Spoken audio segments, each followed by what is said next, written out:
Det var vast ordentligt. Rätt?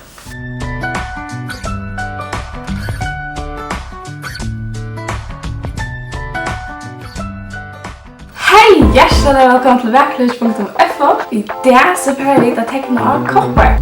Så jag köpte en kopp från Miklagar, pura vanligt. Så köpte jag dessa kurserna från Rit och Rak och editing. Jag öppnade där så det ser ut. Man kan också välja där i öronliten. Och så köpte jag hesa som är en ljusare glitrut från de andra runarna. Jag har just två sådana koppar.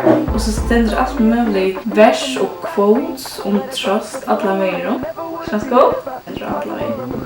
Men i dag så får jag göra en kopp och efter jag sen tror jag och visa dig två matar du kan göra på att du kan teckna med fri hand och så kan du ösna pinna permanent och printa ut. Jag brukade det här för och så ut till halva mega. Och det faktiskt bara är filcha välösning så sen jag kan packa nu. Så jag tecknar med kameran.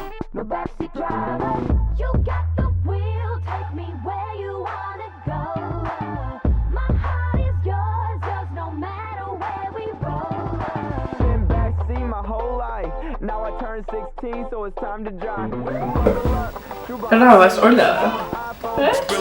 Jag är fast ordentligt vattare. Det som du kommer göra är att typ skifta ut på papper och som till dagen och ganska sannolikt att kopiera. Det ser så ut. Och så letar du det här så syna.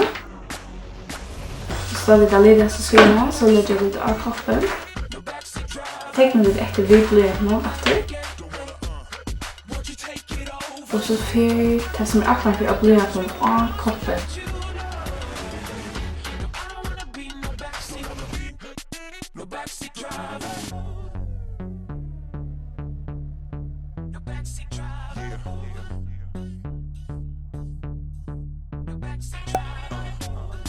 I put my trust in you, put my trust in